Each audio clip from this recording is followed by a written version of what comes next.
Bonjour à tous, alors aujourd'hui je vous propose la résolution d'une inéquation à l'aide de tableaux de signes.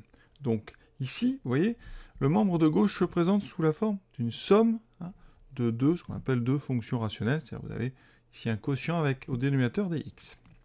Comment va-t-on faire? Alors l'erreur, ça serait de faire un tableau directement, parce que là on a une somme, et le signe d'une somme c'est compliqué, parce qu'il n'y a pas de règle. Vous pouvez ajouter un nombre positif et un nombre négatif, le résultat dépend des deux nombres l'un par rapport à l'autre. Donc il va falloir transformer un petit peu cette somme.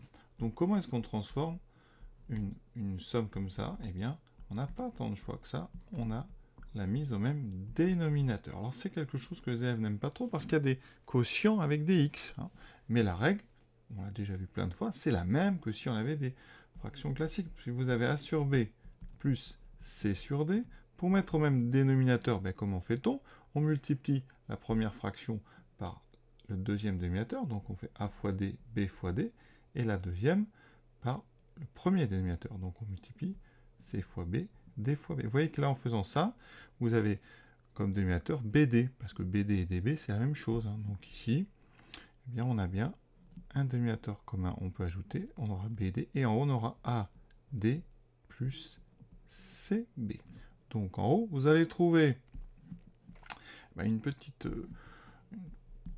petit schéma qu'on appelle la boucle. Ici, quand on ajoute deux fractions, on fait le premier numérateur fois le deuxième dénominateur, plus, ici, le premier numérateur fois le deuxième numérateur. Donc ici, dans notre somme, on aura, donc, le 2 est multiplié par 5x plus 1, 2 fois 5x plus 1, plus, donc 3 fois 7x moins 4. Et donc, on a fait ce qu'on appelle une mise au dénominateur. Alors, le dénominateur final, c'est donc le produit des deux, 7x moins 4, 5x plus 1. Mais c'est pas si simple. Maintenant, en haut, on a un petit travail. Il va falloir développer et réduire. Et je précise, ceux qui n'aiment pas cette petite technique de la boucle, vous pouvez très bien faire les choses doucement. C'est-à-dire que vous prenez votre première fraction, enfin votre premier quotient, vous le multipliez en haut et en bas par 5x plus 1. Vous voyez bien que 2 a été multiplié par 5x plus 1. Ensuite, vous faites la même chose avec votre deuxième quotient. Vous le multipliez en haut et en bas par 7x moins 4. Et vous voyez que vous avez maintenant le même dénominateur à l'ordre près, mais c'est une multiplication, ce n'est pas grave. Et après, quand vous mettez, vous obtenez la même chose que moi. Donc je vais maintenant le faire en direct dans l'inéquation. On obtient donc une inéquation qui est équivalente à 2 fois donc 5x plus 1, plus 3 fois 7x moins 4, divisé par 7x moins 4 fois 5x plus 1. Voilà. On développe en haut, ça fait donc 2 fois 5, 10x plus 2 fois 1, 2, plus 3 fois 7x, 21x. Attention, on distribue le 3, donc 3 fois moins 4, moins 12. Le dénominateur, surtout, on n'y touche pas, on le laisse factoriser, parce que pour le tableau de signes, ça sera très pratique. Et donc, on obtient 10 plus 21, 31x, plus, alors ça ne sera pas plus, qu'on a 2 moins 12, ça sera moins 10. Le tout sur 7x moins 4, 5x plus 1. Voilà. Et maintenant, on a tout pour faire notre tableau de signes, parce qu'en haut, on a une expression affine, et en bas, on a un produit de deux affines. Pour faire donc un tableau de signes, on commence par la ligne dx. Alors certains vont dire, mais pourquoi un tableau de signes? Parce que on sait que quand on cherche donc ici à trouver quand est-ce que l'expression est supérieure ou égale à 0, on cherche en fait quand est-ce qu'elle est positive ou nulle. Et donc un tableau de signes, c'est exactement ça, ça répond à la question. On va chercher dans le tableau quand est-ce que ça sera un plus ou un 0. Donc on a la ligne dx, on est sur moins l'infini plus l'infini. Alors il faut faire attention, il faut garder quand même de la place, parce qu'il y a certainement des valeurs interdites. Donc on va avoir 31x moins 10. Ensuite, 7x moins 4. Et ensuite, 5x plus 1. Et là, on aura donc notre expression un petit peu plus complexe. Voilà. Et donc, on va donner le signe de chacun des trois facteurs qui sont de ces trois expressions affines. On va commencer par 31x moins 10. Alors, première étape, c'est toujours de savoir où est-ce que ça vaut 0. Donc, on résout 31x moins 10 égale 0. Ça fait 31x égale 10. X égale, on divise par 31. 31, enfin 10 sur 31. Donc, ça fait à peu près un tiers. Ensuite, on fait pareil avec 7x moins 4. Ça fait x égale donc 4 sur 7. Ça, c'est une valeur qui va annuler le dénominateur, donc on est sur ce qu'on appelle une valeur interdite, une VI. Et ensuite, on a 5x plus 1 qui est aussi au dénominateur. Ça s'annule en moins 1 sur 5. Et c'est aussi une valeur interdite parce que ces deux valeurs, elles annulent le dénominateur. Et on aurait pu les trouver dès le début. On aurait pu regarder dès le début, vous voyez, ici, 7x moins 4 n'a pas le droit de faire 0, donc x doit être différent de 4 septièmes. 5x plus 1 n'a pas le droit de faire 0, sinon on a une division par 0, et donc x est différent de moins 1 cinquième.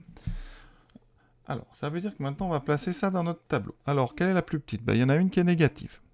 Donc moins 1 cinquième, on la met en premier. Ensuite, on a dit 10 sur 31, c'est à peu près un tiers. 4 septièmes, c'est plus grand qu'un demi, donc on a 10 sur 31 ici. Et 4 septièmes. On a pas mal de travail, vous voyez. On a ici 4 zones différentes. On place ensuite les zéros au bon endroit. Le premier facteur s'annule en 10 sur 31, le deuxième en 4 sur 7 et le dernier en 1 sur 5. Voilà. Maintenant, on va indiquer le signe dans chacun dans ces trois lignes ici. Alors, pour ça, moi, j'utilise ce que je sais sur les fonctions affines. 31x moins 10, c'est une fonction affine. Donc sa courbe est une droite et qui va être... Donc c'est une fonction croissante. Donc la droite va monter parce qu'on a ici une pente positive. D'ailleurs, à chaque fois, ici 7x, les trois pentes sont positives. Donc on a trois fonctions affines qui sont croissantes. Donc les courbes sont des droites qui montent. Et elles s'annulent tout à un endroit. Donc vous voyez bien qu'en regardant ça, le signe, il en découle parce qu'on a...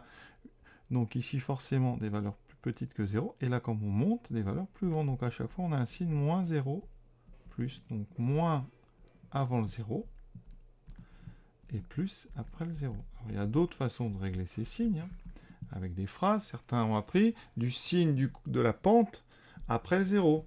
Vous avez le 0, la pente, le coefficient directeur est positif, on met des plus après. Voilà. Il y a aussi ceux qui vont, à droite du tableau, résoudre les inéquations pour savoir où est-ce qu'on met les plus. Et on aura x plus grand que 10 sur 31. Donc on met le plus à droite, parce qu'on est sur x plus grand. Et on fait pareil pour les autres. Voilà, chacun a sa technique. Personnellement, moi j'utilise donc les courbes des fonctions. Parce que ce sont des fonctions affines qu'on connaît par cœur. Ici, donc moins fois moins, ou on fait des divisions, mais ça revient au même, ça va faire donc moins. Moins fois moins, plus fois plus, plus. Pareil ici, il n'y a qu'un seul moins. Pour le signe, ça c'est comme les tableaux de produits, ça ne change rien. Ce qui change, c'est pour les zéros. Alors il y a deux types de zéros. Ceux qui annulent le haut, le numérateur, ceux qui annulent le bas, ce qu'on appelle les valeurs interdites. Alors je les ai repérées déjà, il y en a deux. Donc c'est 7x, c'est 4 sur 7. Donc là, interdit, on met 2 barres. Moins 1 cinquième, on met 2 barres. La fraction ici, notre expression n'existe pas pour ces deux valeurs. En 10 sur 31, il n'y a pas de problème, c'est le haut qui s'annule. Donc, quand une division, vous avez 0 sur quelque chose de non nul, ça fait 0. Donc là, vous voyez, il y a un 0 qui reste un 0, et les deux autres qui sont des valeurs interdites, qui deviennent donc des doubles barres. Et après, pour résoudre, maintenant, on regarde le texte. C'est d'ailleurs à ce moment qu'on regarde ça. On veut, et c'est le seul moment où je l'ai regardé, ici, donc on veut donc super ou égal à 0. Donc ça veut dire plus... On regarde donc les plus et les zéros. Donc je vais les mettre en couleur.